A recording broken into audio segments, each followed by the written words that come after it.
There were the racial slurs calling me nigger and you should be in the cotton fields. Pass to O'Ree on the right side. O'Ree comes up the bench. I fought because I had to, not because I wanted to. Making sports history in hockey as Jackie Robinson did in baseball, Willie O'Ree of the Boston Bruins is the first Negro to play in the National Hockey League. My name is Willie O'Ree. I was the first black player to play in the National Hockey League.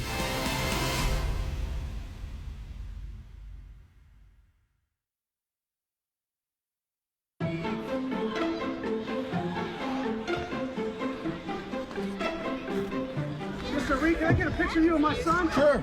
He's a hockey player someday. Hopefully he'll be as good as you.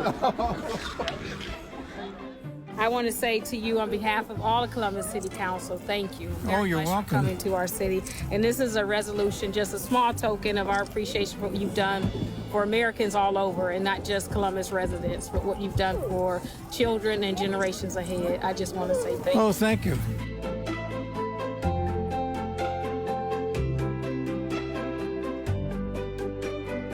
There are more kids playing hockey today than ever before. There are more black kids and players of color playing hockey today than ever before. I feel that I had a small part in opening up those doors and making it possible for these kids to play. At first, it was rough.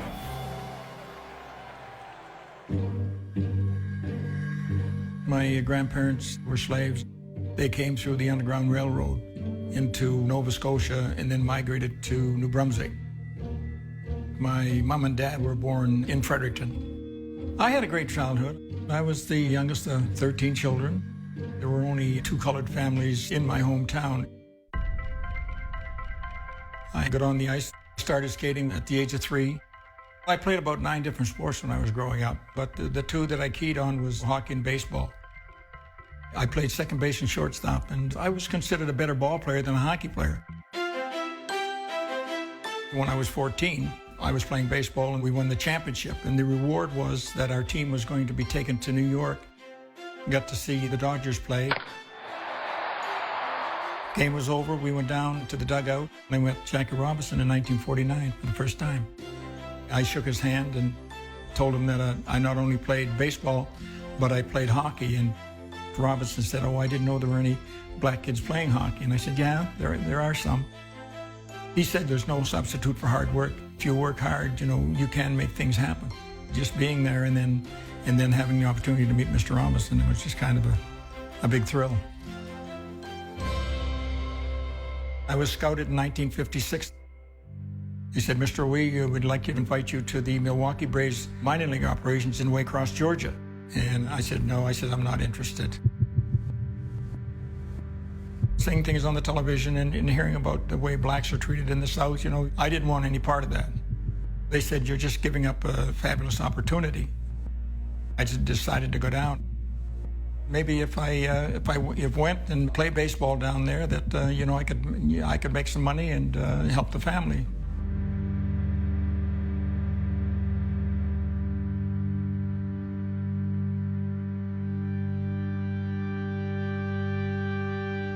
Get to Waycross, all the black players were separated into one dorm. In practice, there'd be the racial remarks directed towards me. The white guys would say, "What are you doing down here? You should be in the cotton fields and, picking cotton." I knew probably that there was going to be racial remarks directed towards me. But after being invited to come down to this camp, I didn't think that there would be that type of racism. When I arrived home, just the impact of that experience just turned me off from baseball. I just said, "Willie, just concentrate on hockey." My goal and my dream was to play professional hockey and hopefully one day play in the National Hockey League.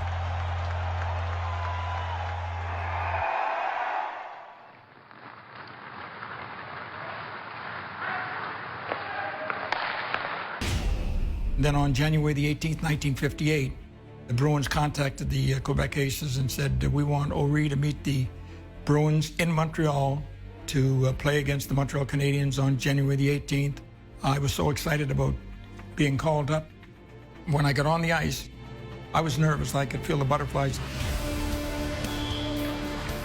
After the first shift, I just settled down and played my game. We were fortunate to beat the Canadians 3-0. We shut them out in Montreal. I was thrilled. It must be quite an exciting thing, isn't it, to get into an NHL game for the Boston Bruins? What do you feel about it, Willie? Anything unusual? No, it was the greatest thrill of my life, I believe. I'll always remember this day. I didn't realize that I broke the color barrier until the next day. It was in the paper. I was just excited about playing with the Montreal Forum against the Montreal Canadiens.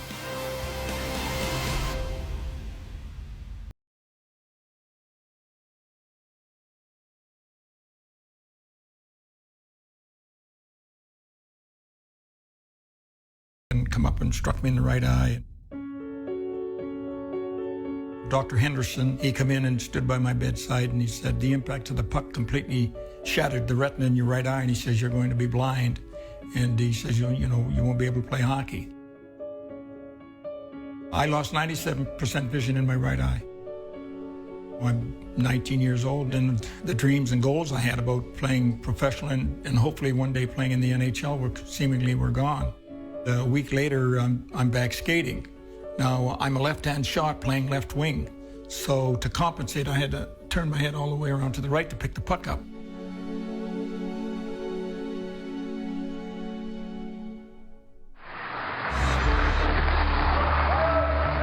It wasn't until I come up the second time, when I come up in 1960, the media said, oh, there's Willie O'Ree, he's the Jackie Robinson of hockey. All the Bruin players were very supportive. I can honestly say that the fans were great. All the players that I had the opportunity to play with were great.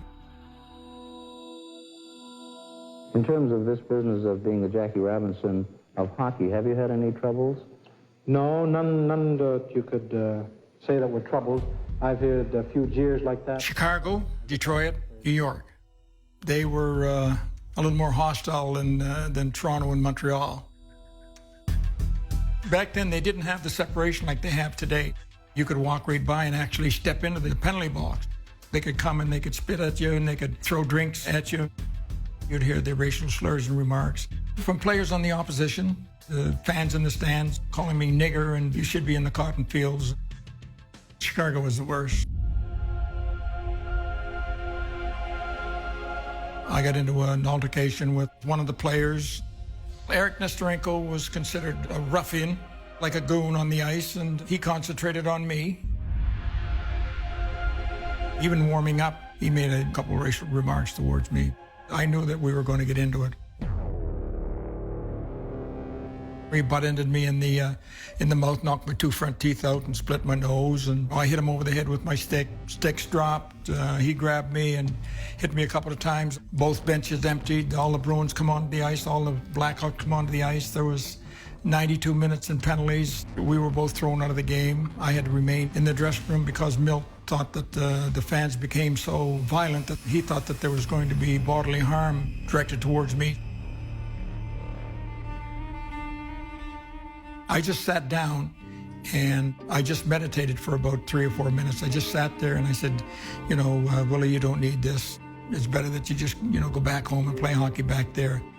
It's just not worth it. And then I just told myself, Willie, you have the skills and the ability to play in the league. I worked so hard to get here, happened to leave because of an incident that happened on the ice. I said, no.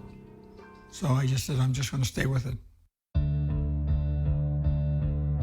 I scored my first goal in Boston on New Year's night, 1961. We played the Montreal Canadiens in Boston, and I scored my first National League goal. A pass to O'Ree on the right side. O'Ree comes up the bench. It was not only my first, but it was the winning goal, which we beat the Canadians 3-2. They just stood up and gave me a 2-minute standing ovation. I was so happy that it happened in Boston.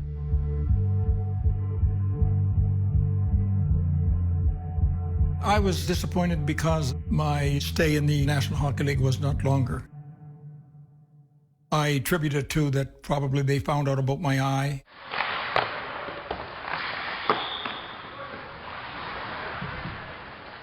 Took 13 years for the next black player. Yeah, I was surprised that it took that long. I hadn't played in the league for 30 years. In '95, Brian McBride was just the newly appointed vice president of the NHL diversity program. I wanted to put together a program that would engage kids. I called Willie, and he went to every neighborhood that he was asked to go to and more, some of it on his own dime, because he felt as though he had an amazing opportunity to impact future generations. You'll probably get another shift out there, now get rested. People needed to know who he was. He was the living embodiment of what we were trying to do, to make the game more inclusive, right? To include everybody in hockey, not just white suburban kids.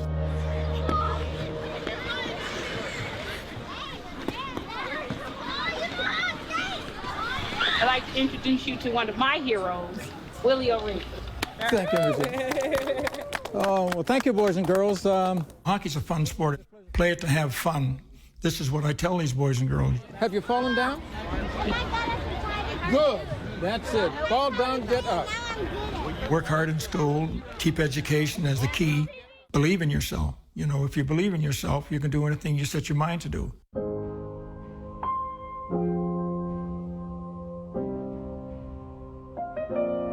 Black players in the NHL, and really not just black players, but Latino players, it was a revelation when they met Willie.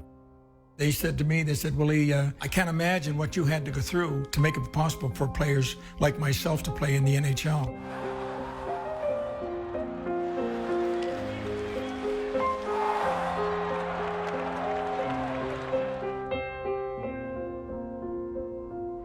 In 1962, the NAACP had a luncheon in Mr. Robinson's honor.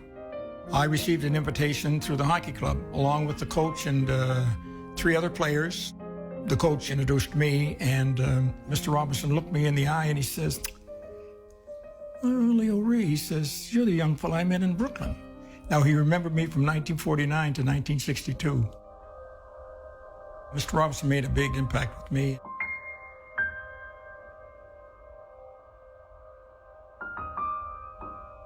When they call me the Jackie Robinson of hockey, it's a nice feeling to know that I'm in the same category as Mr. Robinson.